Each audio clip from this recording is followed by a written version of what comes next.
Good morning, Colorado. You are listening to the Daily Sun Up. It's a conversation with the Colorado Sun. I'm team editor David Krause. Before we jump into today's conversation, here is a quick message from our sponsor. Denver Golf has 8 venues to choose from right in your backyard. From urban golf settings to mountain vistas, you'll find it all at Denver Golf. Plus, Denver Golf has programs and events to fit every golfer. No matter where you live in Denver, there's a venue near you. Come home to play.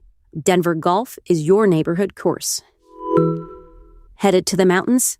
Before you hit I-70, visit goI70.com for the latest travel tips, real-time road info, and insider advice to help you beat the rush. Plan smarter, travel smoother, and spend more time where you want to be. GoI70.com. More mountains, less traffic. Ready for your next adventure? SCP Wild-Free Colorado Springs Hotel is a reimagined vintage motel and base camp for those who wander with purpose and return with stories. Dog-friendly, planet-conscious, and rooted in our Colorado community. Explore SCP Wild-Free Colorado Springs Hotel and book your unforgettable summer travel today at scphotel.com/Colorado Springs. Now, back to the show. Thanks for joining us today, everybody. I'm here with Sun water reporter Shannon Mullane to talk about how tiny supercharged bubbles are shaping conversations about the Colorado River. Tiny bubbles that got a lot of attention. Shannon, how are you? I'm doing great. How are you doing, Dave? I'm doing awesome. I'm a little stuffy if people notice, but we'll power through. Shannon, this story certainly got a lot of attention and response, not just in Colorado, but across the West. Can you kind of talk about what got you interested in this topic and why did you think this topic kind of needed to be discovered and covered? Oh, sure. So as the Colorado River reporter for The Sun, I just spend so much time deep in these conversations about what's happening in the river basin that, of course, extends across the West and includes half of Colorado. Colorado River water goes to the rest of the state. And over the past year, one of the main stories in the basin has been these negotiations over how to use its reservoirs in coming years. People have read a lot about this at this point. We have a deadline coming up. They have to create these new rules that will govern these reservoirs and impact water users across the West, communities, places as far away as Los Angeles and Las Vegas. And in these conversations and documents about these upcoming rules, there are all of these sort of vague mentions about protecting the reservoirs against infrastructure damage. And that's kind of where they leave it a lot. And to water professionals, that's clear what that refers to. It's issues like cavitation, which is the focus of this story. But really, for members of the general public, it's just not clear at all. So I wanted to make clear how these tiny bubbles are shaping these big conversations and the risks they pose to these huge taxpayer-funded dams. Shannon, let's get into that. So how exactly would tiny bubbles pose a risk to a huge dam like Glen Canyon Dam, which creates Lake Powell?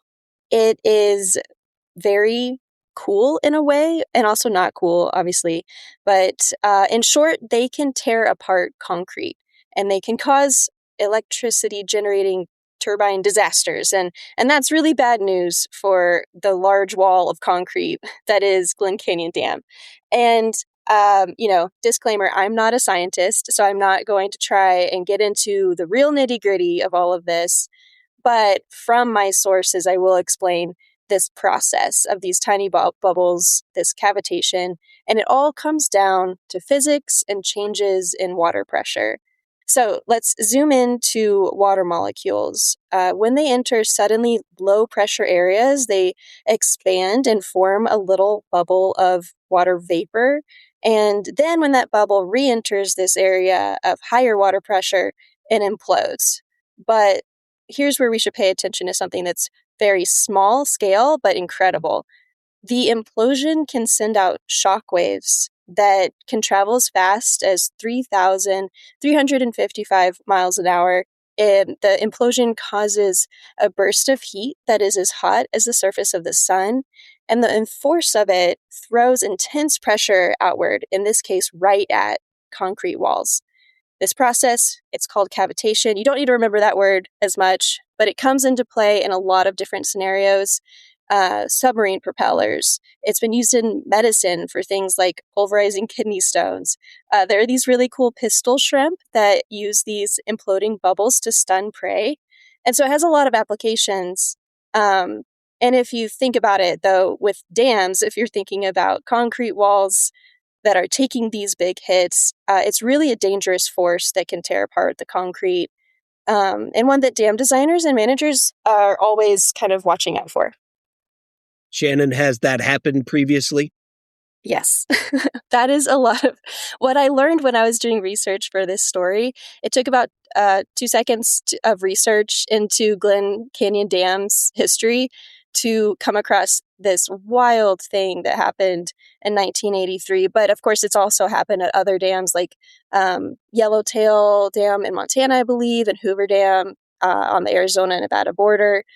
But, and just for context quickly, we all remember this, but Glen Canyon and Hoover Dam were huge water projects that created Lake Powell and Lake Mead, which are like the biggest reservoirs in the nation. And they're responsible for storing huge amounts of water for the Colorado River, and they release it to downstream communities in Arizona, California, Nevada. So for context, they're very important to this system.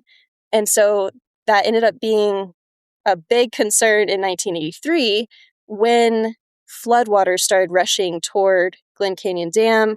And they kind of knew at that point that cavitation would be a concern this year. What was happening was there was a late season snowstorm. It melted really quickly. It rushed down to Lake Powell, and dam engineers were kind of sitting there being like, oh no, what are we going to do? Lake Powell is actually very close to being full. And so they ended up having to use these spillways, they're called, to help release the water. Think of spillways like sort of concrete tunnels that shoot water around the dam wall. They look like very big, gaping, dark mouths. I've seen them before, and the immensity of the infrastructure is really striking when you're there in person. They are, however, only supposed to be used temporarily. And so knowing the floodwaters were coming, knowing it was going to take it took a lot of weeks to get that water level down in the reservoir, they kind of had an idea that these exploding or imploding bubbles would be a concern. And it was. One day they kind of saw the spillways shooting out and like huge chunks of concrete. The water turned this eerie, horrible red sandstone color. And at that point, they didn't really know if the cavitation bubbles were digging, down further into the sandstone or toward the rest of the dam. So it was very precarious situation. People should go and look up the historical photos of Glen Canyon Dam in 1983, because you can see these like big holes, sort of like a Christmas tree, down the bottom floor of the spillway. And I think the biggest hole that ended up forming was 32 feet deep, 40 feet wide, and 150 feet long.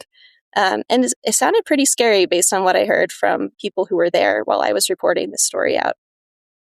I had the opportunity for the first time to go to Hoover Dam last year. An incredible sight. Shannon, I know you've been to those dams. The scale of it is really insane. Talk about the concern now that water officials have. Right. So obviously we are not going to experience flood conditions like those in 1983, where the main concern was overtopping Glen Canyon Dam. The water in the reservoir is so low at this point. It's actually the low water that is the main concern for the dam. At these low water levels, essentially, dam managers have to channel the entire Colorado River through these intakes that send it to electricity generating turbines, or these very kind of small steel tubes called the river outlet works. And to be honest, nobody's talking about the spillways at this point. That's just for flood control, and it's just the water system does not have enough water in it to bring those into the conversation. But what is a problem is that when the reservoir is low, the mix in the water can be different. Sometimes it is these boiling vapor bubbles from cavitation, but they're also worried about whirlpools forming on the surface of the lake and drawing air into the water, like more air would be mixed into the water. And they're concerned about maybe the drawing water through these intakes could stir up sediment at lower water levels and bring more sediment from the lower areas of the reservoir into the water. So the mix could be different at this point, but the concerns are still pretty much the same. What happens to steel and concrete when all this stuff mixed into the water has to travel in high velocity flows through small spaces? They're worried about it scouring or clogging the dam's plumbing. And if any of this, gets into these finely tuned turbines that spin really fast and those turbines get knocked off center, they can kind of spin out and destroy the hydroelectric facilities.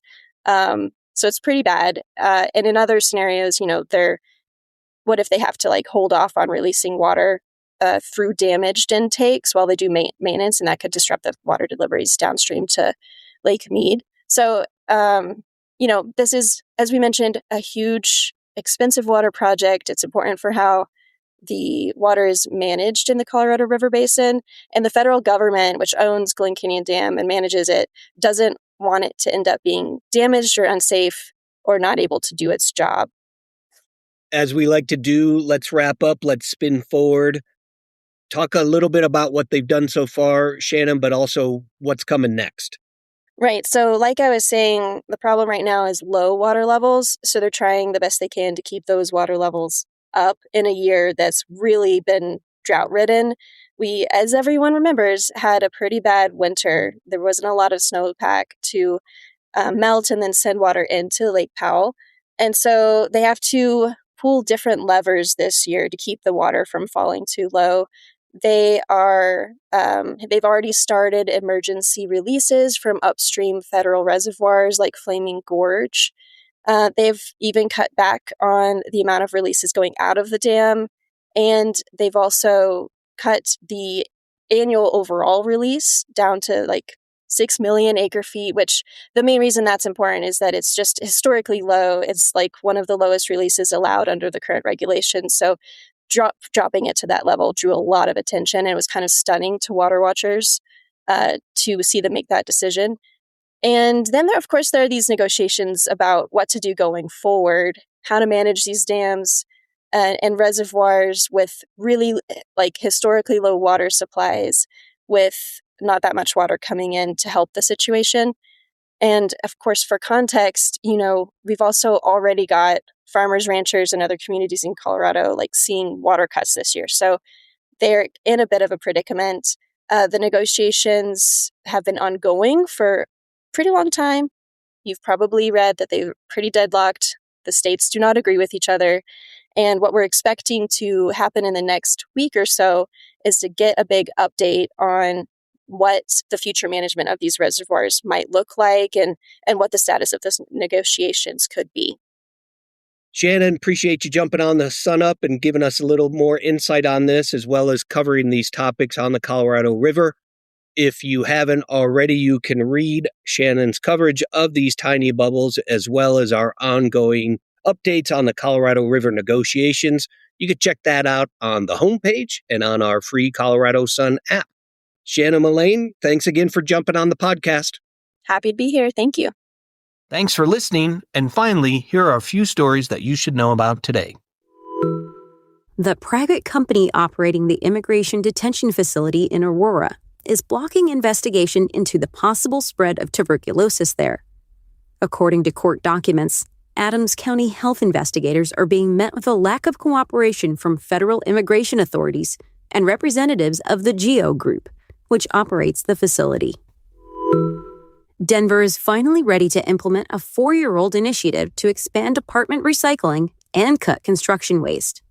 Voters in 2022 overwhelmingly supported a measure requiring many landlords and business owners in the city to provide access to recycling and composting. The goal is to boost Colorado's poor waste diversion rates. Denver area governments are offering home and business owners $1,500 to swap out their heating, ventilation, and air conditioning systems for energy-efficient cold climate heat pumps.